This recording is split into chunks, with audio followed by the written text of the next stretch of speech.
This is Jacqueline White of the Fannin County Historical Commission. Today is Wednesday, May 26, 2010, and I'm going to be talking to Karen Halbrook about the home that she and her husband restored, the Carleton House, and turned into a bed and breakfast. Karen?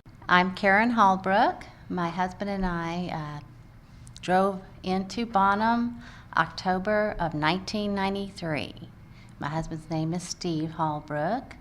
We had been looking for about a year and a half for an old house to do a bed and breakfast specifically, which generally would make the house have to have certain requirements as far as flow of traffic, space for bedroom, bathroom combinations, because that's important on bed and breakfast.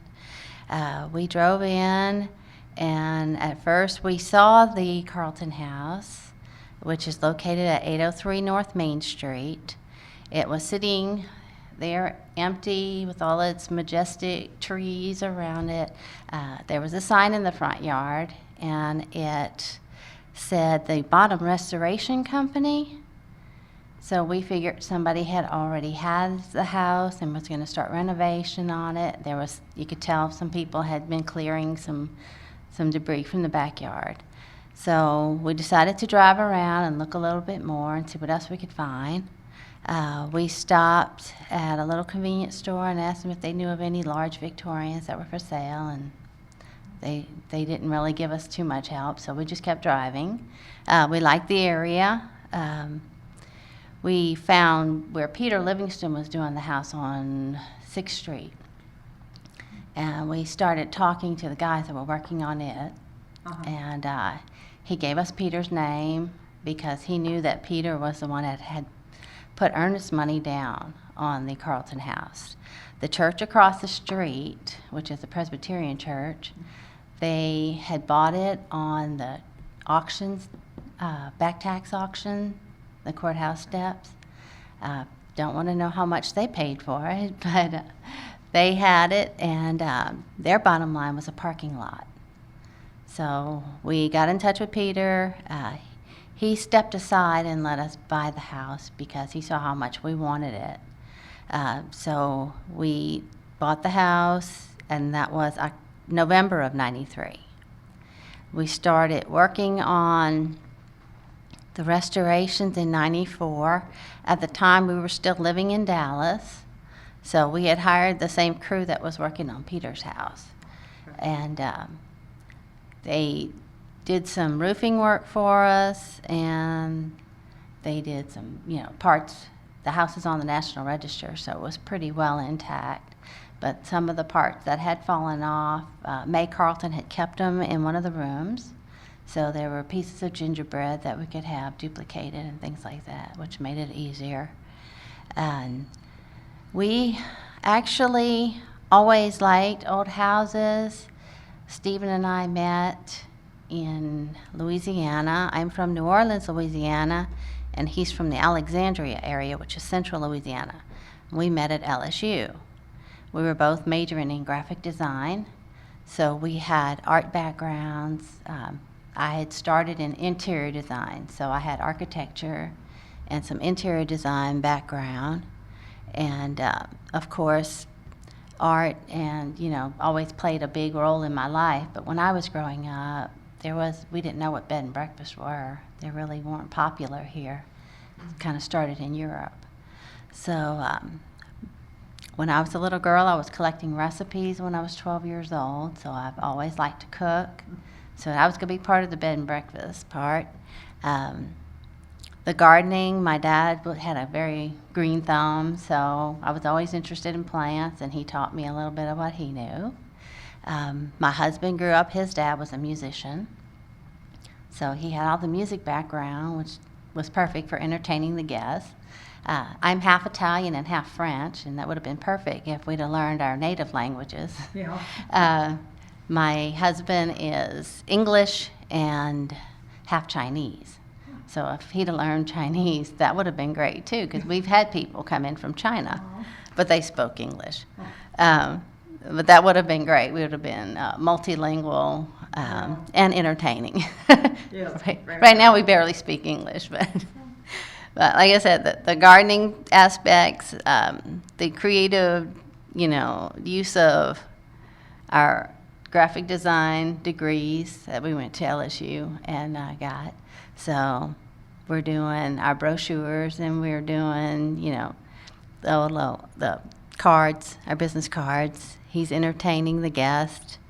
When I first came up here and we worked on the house, we did the restoration for 2 years. It took 2 years. So like I said, the contractor we hired mainly did woodwork on the structure, and they did the roof. We had a plumber, of course, and an electrician come in and do all of the wiring. The house was 109 years old when we got it. There was not a stitch of insulation in any of the walls. Now, we've seen houses where they put layers of newspaper on the shiplap boards, which are horizontal boards that go on the inside and outside. They have a layer. Well, there's cavities created by the studs, and in between that is just open space and air. That's where the insulation should be. But May Carleton lived there. She was in her 90s when she moved out in 87, I think it was. I think she went into a nursing home. So the house sat empty for about 15 years.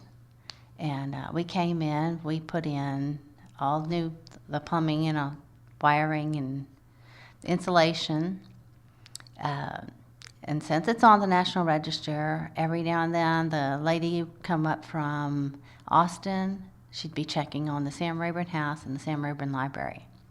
So the architect would come in, and she'd stop by and see what we were doing. On one of the visits, she came, and I had asked her, the old houses, they usually have a main staircase and a secondary staircase. Well, when we got the Carleton House, or the Clendenin House, I should say, it had one staircase toward the back of the house. In front of the kitchen door is where the newel post ended up. Well, we understand that May was there by herself, and we knew, okay, she was here. It was a big house. It was a lot for her to take care of. The only place that we found plumbing was in the little back corner room that had gotten torn off. It was, we found out, a later addition kitchen. So that was where her kitchen was, where our breakfast area is now. Then next to that, where our kitchen is currently, was where she slept. Oh, it is. On the She was ground floor. downstairs. She was the back of the house, downstairs. Because, like I said, she was in her 90s. At one point in the 30s, we've got photographs of the house from like 1914, 1915. They had put a sleeping porch where our back porch is now, that faces 8th Street, West 8th Street. That had gotten hauled off. The kitchen that she used had gotten torn down and hauled away. We did find remnants of the cabinet doors that were in the kitchen, so we duplicated those for our kitchen now.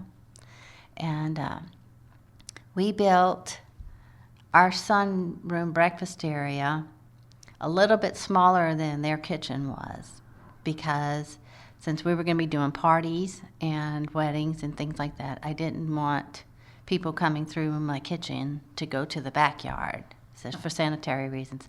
So we left the dining room door to the backyard open, away from the breakfast area.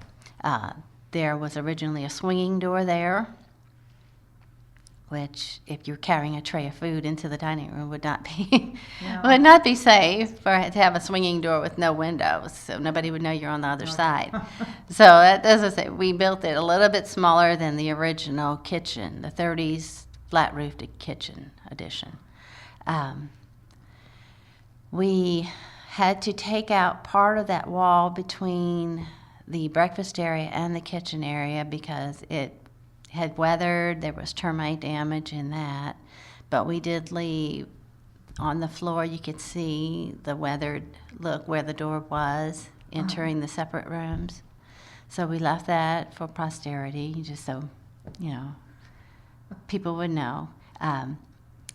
We made our kitchen, like I said, we duplicated the kitchen doors on the cabinets. We've got an antique stove, we've got the antique sink. We tried to keep with the feel of the house. Because we were on the National Register, they do have certain requirements and certain limitations.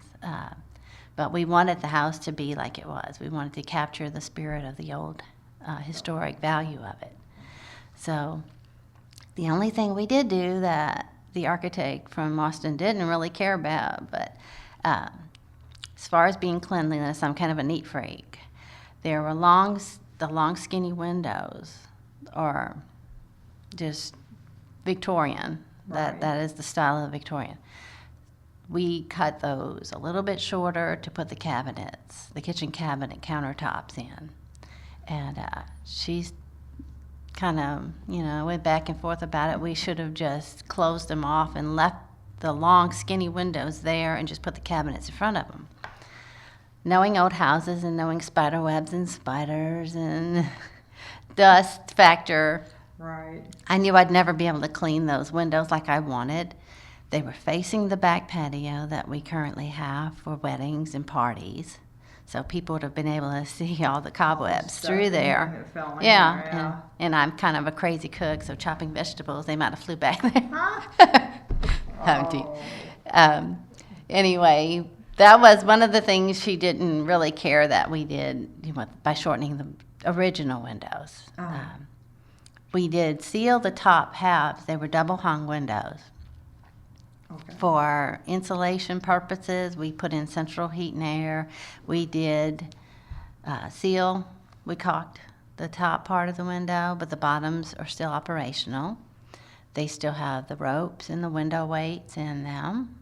We still have all the original East Lake hardware on the doors and on the locks of the windows.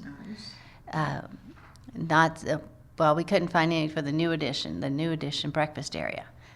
The old part of the house also has its original hinges and everything. Now, don't you have another way going upstairs in the front of the house? Yeah, that's I the one thought- we was talking about. Okay, well, I knew that you I had started one talking front about. towards the back, but you don't. The one that was still in the back, Right. we actually found out that it was the front one. They moved to the back. Yes. Oh, I okay. don't know what happened to the back set of stairs, Oh, but at one point there was a door to go in and out and a back set of stairs. We were told doctors practiced in their house sometimes. I'm not sure that Dr. Carleton actually practiced there, uh-huh. but that set of stairs that were in the back, it's currently our bathroom on the ground floor now. Okay. We did find an original piece of wallpaper border that was behind the baseboard of the stairs. So I was able to salvage that. I gingerly climbed on the ladder, took it off the wall without tearing it, and I placed it on the floor, trying not to bend it, being very careful. Came down off the ladder, and the contractor comes in, and he's asking me a question, and I realized he was standing on it. Oh. Oh, no. I didn't panic. I didn't start swinging and screaming. Oh, my God. After he stepped off of it, I picked it up. We had a frame made, so Oh, it yeah. is now on the stairwell. It's in the stairwell, Nice. hanging on the wall. Nice. It does have UV ray plexiglass in it to keep it from fading. But Right. I did find a lot of pieces of wallpaper, remnants, wallpaper borders. I tried to document on the back which room they Wow. came out of, and I did try to make an art collage out of them. It just didn't look as artistic as I'd like. So, Wow. but I do have all the pieces. The stairway, that's one of the things that we discussed with the architect from Austin when she came in. Her name was Linda Rourke. I'm not sure if she's still there. But she told us if we moved the staircase from the back section to the front, that we would have to put it back exactly like it was. Like, well, not psychic, but we'll try. I don't know how it was. So the interesting thing is when we pulled the wallpaper off of the wall in that front area, when you walk in the front door, it would be off to the left, immediate I've been in there, so I thought I noticed it over there. When you took the wallpaper off, it was amazing. You could see a shadow imprint of where each step was Is there? on the wall. So you were able So to we were find able out to where put you had it, to yeah, go. we were able to put it back like it was. And we had, his name was Armin, I think. He was a detail carpenter. He put it back for us. That's wonderful. We went up to the second floor with it. We did lose a second-story bedroom by doing that. But it goes up to the second floor and it enters onto the Widow's Walk at the front balcony at the front of the house, the front center door. Gave us 4 bedrooms I was just for gonna the ask, for the how many house. bedrooms do you have? No, it gave us, let's see, 4 on the second floor.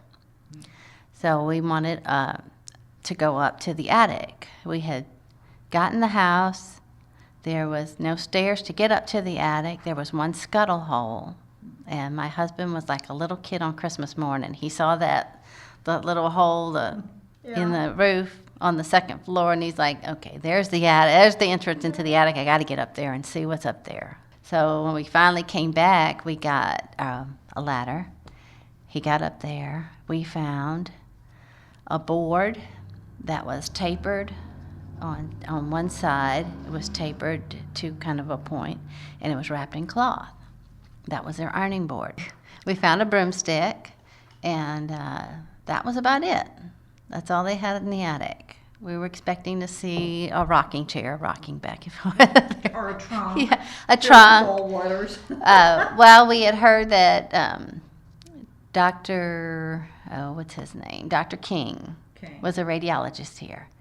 And we had heard that he bought the house in the 70s thinking that he could get grant money. No, it was early 80s. Yeah, because May moved out 79. The early 80s. Oh. He was wanting to get grant money to fix it up. Well, that was being phased out. That was during Reagan's administration. And he never got grant money, so he rented the house. And since I've been in Bonham, I have talked to a couple of people that said, yeah, they used to come in. I don't know who was running the house, but they'd come in and they found old clothes, and they were dressing up in them and playing with the stuff that was left in the house. One of the houses she had used as storage, it was where we have Lillian's bedroom now, which would be the northwest corner of the house. And so, yeah, a lot of the ladies that we've met since we opened have come in, and they say they remember Miss May, and she was a kindergarten teacher. And they came in when they had an estate sale, and they'd buy little teacups just for memorabilia. So, just to remember. A lot of people mistake us for Miss Baird's house because she taught piano as well. And they think we're the Cat House. Well, Miss Baird's house is in the Book of World Records, and under most prolific cat. So I guess people are scared to come to the house. They think we have a cat smell. Oh, no. It's funny. It's kind of funny. Yeah, a lot of people say, "Yeah, this is the Cat House." It's like, no. No. Next block, you won't smell cats in here. But yeah, we've had a lot of people tell us, Miss May was very sweet and very gentle, and she's a kindergarten teacher. And then we had some people come in and tell us Miss May would stand out on the porch because Verizon was right behind the house, and they'd say if they parked to go to Verizon that she'd get on her porch and shake her cane and say, "Get off my property! You can't park." Oh my. So we're not really sure. We don't say anything bad about May in case she's still hanging around the house because we don't want her mad at us. No.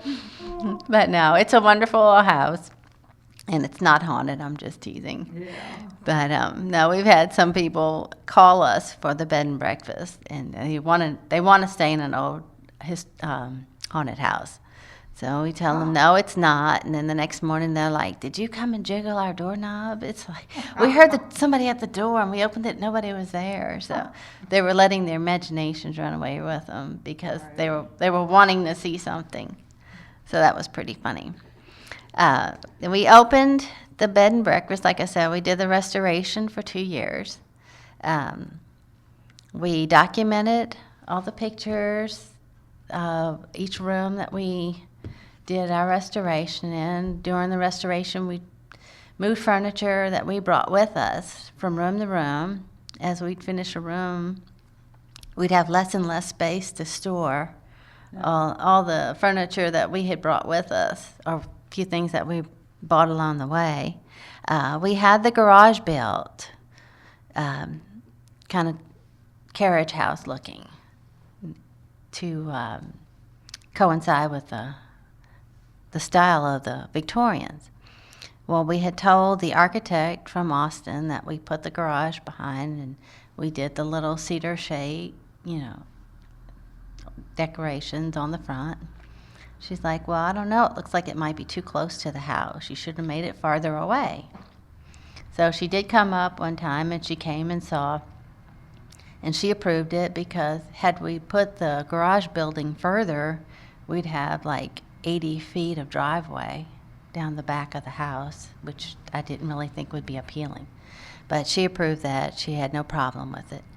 She also told us it didn't really, for 5 years, you can do what you want, and then 5 years after, you can do whatever you want after. Okay. So, which I'd rather have it documented, Uh-huh. that, this garage was built in 94, 95. We wanted to put up chair rail in the dining room, which she kind of disapproved of. I don't know why.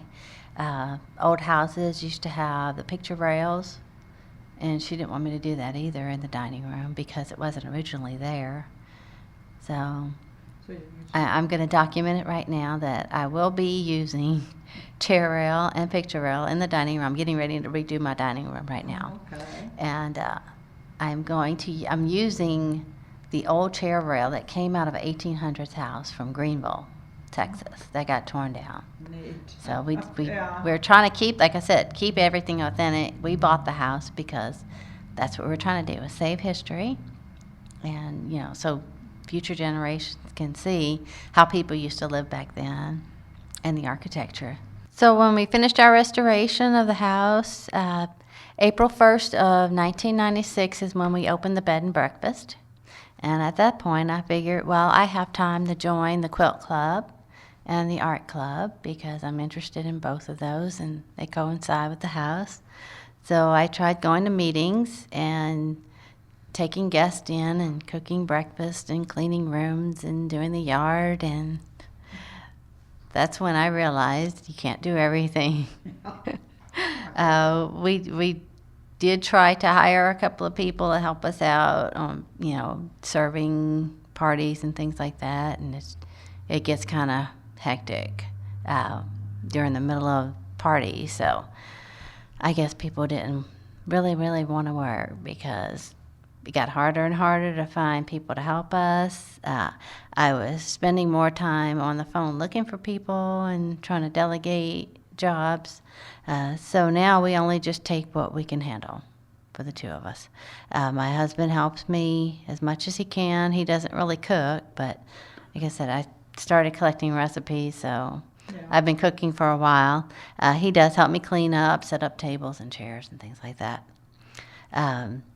We went to an estate sale. We had been open for about 2 years, so it gave us a little time to build up our cash flow again, because we did total restoration of the house inside and out, and we had $14 left in the bank when we finished. Yeah. So 2 years later, we had built up our cash flow a little. Perfect timing. In July of 98 is when Lillian died. She was the youngest sister of the Carleton family. May had died in 80, and I think Bernice died in 81. Bernice had lived down the street from us at 1000 North Main. She had one son, and he never married. He never had any children. So there was a huge estate sale. Her son died December of 98. So between Lillian's house, which is in Tulsa, Oklahoma, and the one on North Main, 1000, there were 2 giant estate sales. So we got pictures from the lawyer. So I have 1914 interior shots of the Clendenin Carleton Halbrook house. I studied those with a magnifying glass, and we were able to go to the estate sales and buy some of the items. I would recognize the items. We bought memorabilia back that was originally in the Carleton House. They moved there in 1914. The Clendenins had built the house in 1888, and they left in 1914, I guess. So during that time period, yeah, we looked through, decided what we wanted for our house, and purchased those items and brought them back. And we do give guest tours when they come in. They're interested usually in history because that's why they picked the bed and breakfast, because it was an old creaky house. We have rugs and furniture and light fixtures that were there. Dr. Carleton's dominoes. May was a piano teacher. We've got scholarships. She went to the Carleton College, which is a different Carleton. He was from England, and his does not have an E in the last name spelling. Dr. Carleton came from Kentucky, and I did get a graduation announcement. Can't remember the date right now. I think it's 1886 that he graduated from medical school. So we found that at the estate sales. He was also on like a medical association, and his signature, I've got business cards. I've got some not medical records, but like journals. So it shows that, he treated this person, and there was a lot of bartering and trading. He had rent houses. All of that's listed in there. He had land and cattle and an overland car. So he had all his expense list in some of those journals. So I did get some copies of those. We got some pictures. We've got a history of Dr. Carleton that was written by Lillian, and I will give you copies of all of that. But through the estate sales, we got to go to Tulsa. We went to Lillian's house. I found china and candelabras. So all of that's at the house, and the guests just eat it up. They love to see, I'm glad that I got these pictures out, because if I'd just go in there, I didn't know what Bernice owned, what Bernice's mother-in-law had. But we've got sewing machines with the original sales slips in them from 1907 and all the parts. So it was really interesting to go through Lillian's house. She was still playing the piano. She lived up into her 90s. But her husband had died. They had an oil field rental equipment business. Her husband had died in his 40s. They had never had any children. So just about everything in her house was sold. Then they combined from Bernice's house and Lillian's house, and they had a third sale. So between the three, that one was at Bernice's house at 1000 North Main again. So like I said, we hit all three sales and got a bunch of really neat stuff. We've got gloves and hats and quilts and all the neat stuff. I was really hoping to find jewelry from the girls. All three of the daughters were involved in music, so I was hoping to find some recordings, which would have been wonderful, that I could have played and made CDs for the guests. That would have been really neat, but I'm not sure what happened to any of that. Or they just never got together and recorded themselves, which is a shame, because I know they were all classically trained. I got some old sheet music, and it's mostly for violin and piano. My husband is a musician. He plays the violin. We got 3 of her violins. He was able to string up 2 of them, and he does play those for the guest, but he doesn't read sheet music. So all the really old music that I have, I've only had 1 or 2 guests that were able to sight read and play it for me on the piano, which is beautiful. So I don't consider myself a musician. I'm more of an artist. But I'm trying to teach myself how to read music so I can play those songs on the violin. I mean, on the piano. That'd be And neat. while Steve plays the violin. Yeah, So that would be really neat. nice. That Um, would be. Getting older, so I better hurry up and do that. Yeah, another project. Yeah, as I said, between the houses, we have 3 houses now. 2 of them we use as the bed and breakfast. So between the 2 houses and keeping up with everything, it just Well, where are the other houses? we're kind of busy. We ended up buying. There's a house at 803. It's the same house number, West 10th, and we're using that for the guests who want to stay at an old house, but they can't do the stairs. Oh. So we get people that come in for the VA, and people have been in wheelchairs and walkers and things can't do the stairs. We did the wheelchair ramp. Supposedly, the research that I've done on that house is the Norwoods, the Pierces, the Parkers, and the Agnews have lived in that house. Where So is it's that? 803 West 10th Street. It's a 1.5 I've driven by it many yeah. times. It's a 1.5 story Victorian house, and the tax rolls we saw were 1920. But when we were working on that house, it had 1902 written on the walls, and it said, "Remember the Norwood residents, 1902, March 21st, 1902." So I don't know if they just transposed the numbers when they did the tax records, because when we signed to buy it, it said 1920. But yeah, the writing on the walls. They must have had some kids upstairs having a little party, sleepover or something. So they signed their names on the walls, and they wrote on the walls in pencil. Well, so you bought two other houses? I besides the have one I you have now? total of 3 houses here in Bonham. They're all Where was historical. the other one? The only one I knew about was Our the- third one is right across the street from us, where the internet used to be. So you've got our house here, and you've got Right. Verizon right behind me. On the opposite side of the street is Nunley's Apartments, and on the back of that is a little white house where the Oh. the internet used to be for a while. We bought that little white house, and that one was built 1870s. I cannot remember the lady's. that lived there. Yeah, I can't remember her name. So you're But I do restoring have- all these? Hmm. No, you are busy. I only knew the one. My goodness. Well, we bought the first house we bought in '93.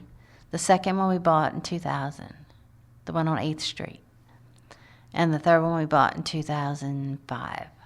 Okay. Well, So it's an So addiction. you're always wallpapering or painting? Always or- painting, always repairing something. Yeah. Yeah, and you use them all? Are they all optional as bed and Yeah. breakfast now? So you can have people. Well, the in any third or- one's more of a rent house. We get people that are transferring here or just doing like a long-term job. So like a month at a time, they're renting it on a monthly basis. Huh. So we've had people relocate. You find a house and it takes a month to get the paperwork. Yeah, So yeah, we've had families come through. that's interesting. So it's a lot easier for them. Instead of being in somebody else's house in one room, it's easier for them to That's have a house to fabulous. rent. I didn't even know you did that. So you'll have to tell that if you talk too, because, I've been around town. I was away for 5 years. Well, you didn't need to rent a house. Huh? You didn't need to rent a house or a room. No, but If you live here, yeah. yeah. Because I'm from New Orleans, and people always ask me about the hotels and the restaurants. It's like, well, I don't know. I live there, so I didn't have to stay in a hotel, and I don't, we didn't have to go out to eat a lot. But Well, you no, do it's in a bed and breakfast. You're doing just breakfast, but do you do it for all 3 of these places? You We- don't for the house you rent. I would assume they eat their own. at the main house. We do candlelight dinners as well as the complimentary breakfast with the night stay. So you get a full breakfast at the main house. That's At the second house, and we also do parties, like tea parties and birthday dinners at the main house. okay. So we are available for dinners as well. But the second house, we have catered Christmas dinners for people that are staying there, visiting relatives at the nursing homes and things like that. The second and the third house is continental. So since they have access to a kitchen, they can get up whenever they want. Families, or usually it's a multi-generational when a family stays there. So Right. grandpa can get up at 6 in the morning if he wants to. The kids can get up at 7. They can make their own coffee and tea. They have a microwave.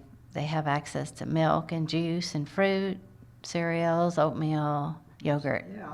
So I kind of get a combined, time they can agree upon, and I'll bring muffins or something. Yeah.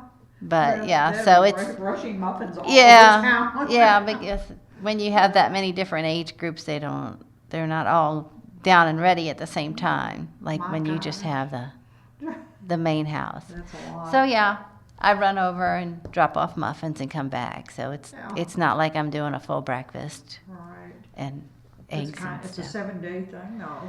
Yeah, isn't it? I mean, we so- get business people. We have some people in right now for the VA. They're federal. Well, I'm glad you're doing well. So. Well, yeah, so far we are. The economy has slowed us down a little Well, bit right now. Everybody, yeah. But I think they're putting the caps on travel, business Yeah. travel, and Well, so. it sounds But, fabulous. So that's what you've been doing.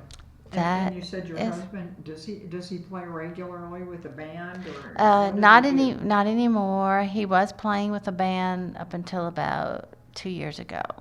He has what I'm going to call a real job. A real job? He works out of Dallas for a company. They do circuit board designing, and he commuted for 10 years. He works the evening shift, so he commuted, left here at 5 in the evening, and came home at 3 in the morning. Hmm.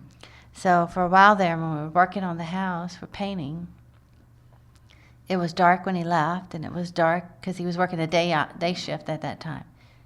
He never saw the paint on the outside of the house for about 8 months. Wow. He would help me move the scaffold. Yeah. And at the time, we couldn't find anybody that wanted to paint with a brush, to scrape it and prime it with a brush and And do it caulk it right. and prep it so it would stay.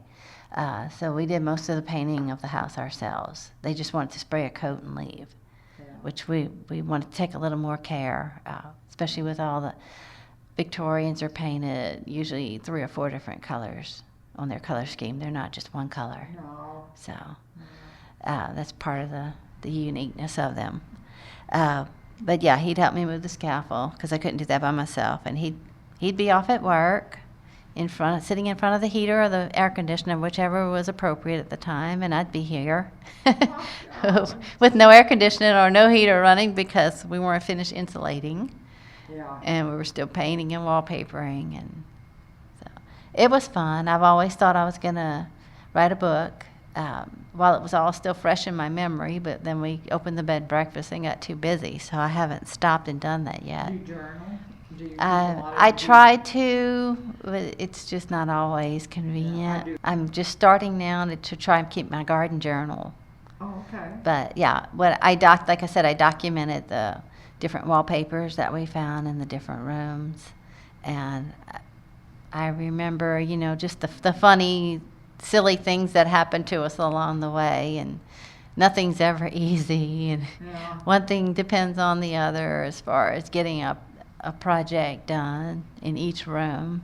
So yeah, we had some hilarious ups and downs, and Wait, so you live in the main house? We live in the main Are you house. downstairs or upstairs? Or we where? are in the front bedroom where we could not figure out how to put a private bath to. That is my room, so I still have to stumble down in the middle of the night, Yeah. find my way to the downstairs bathroom.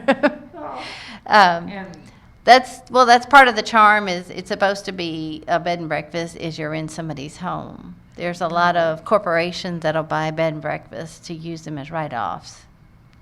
If that gives you any idea of how much money we're making, but we wanted to live in the house because it's such a neat, interesting house. But it also helps for the insurance purposes. They want you to be on premises. if anything catches on fire, if there's any kind of emergencies.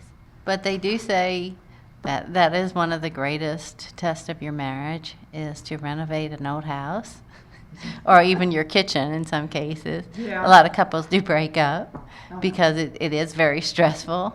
And It's stressful. that's what I was saying. I still hope one day to write a book Yes. and, you know, just recall all the good times and the bad times that we went through. The major discussion that I remember we had was refinishing the stairs. And it was kind of hard because we were living in the house while we were restoring it. So therefore, like I said, the bathroom was downstairs, the bedroom was upstairs. It would have been a little difficult. But I was on the, let's redo the stairs just to, you know, make the house look nicer. And he wanted to leave the wear and tear age look of it because that's character. Well, if you come to my house, you'll see the wear and tear and age on the character of the stairs because we never did refinish them. Yeah. It would have been impractical to try to live downstairs or upstairs at the time. We had one makeshift bathroom. It wasn't no walls. We just had plastic. And we did have my niece and my sister came to help us. I'll quote help. And she was asking her mom, "Are they really that poor?" Because we didn't have walls. And we had a temporary bathroom. It was in backwards. The bathtub was in backwards because that's the side the plumbing was on. Yeah. So she probably still remembers that image of how poor we were. She probably thought we were the country bumpkin cousins. Didn't Or know something. better. Yeah. Oh, funny. But yes, it was an experience, and obviously it was a good one because, like I said, we bought 2 other houses, and we restored those Well, with sounds- fewer discussions because my husband learned a valuable lesson. I tell him what to do, and he does it, and things work out a whole lot better. Yeah. He doesn't have to cook for himself. Well, do you collect old books too? Or do you have Stephen is cookbooks? more of the old book aficionado. I collect cookbooks. That's Yes, what I have probably 80 cookbooks. Oh. I have one from the World's Fair. It was 1800s from the World's Fair. I think it was in Chicago at the time. And I have some old recipe books from churches, and May Carleton has some entries in there. So those are my little cherished objects. I collect quilts. I collect dolls. I collect a little too much. Quilts? Quilts. I have quilts. You just had, did you have some on Yeah. exhibit during the quilt house thing? No, I These was are what I was haven't been able picked up. I was able to go to the tourism center and listen to them talk about the caring of old quilts because that's what I wanted to see. But it was right before Mother's Day, and I had a million things to get done still, so I didn't get to go to the Sam Rayburn House or the art center. Yeah. So Well, well. well, I've enjoyed talking to you, and I hope you'll come back and see us, or let us come and see you. That'd be I great. think the historical commission would really enjoy it. That would be great. Well, We'd love to have y'all come and visit us. And well, thank you, Karen. I enjoyed talking to you today.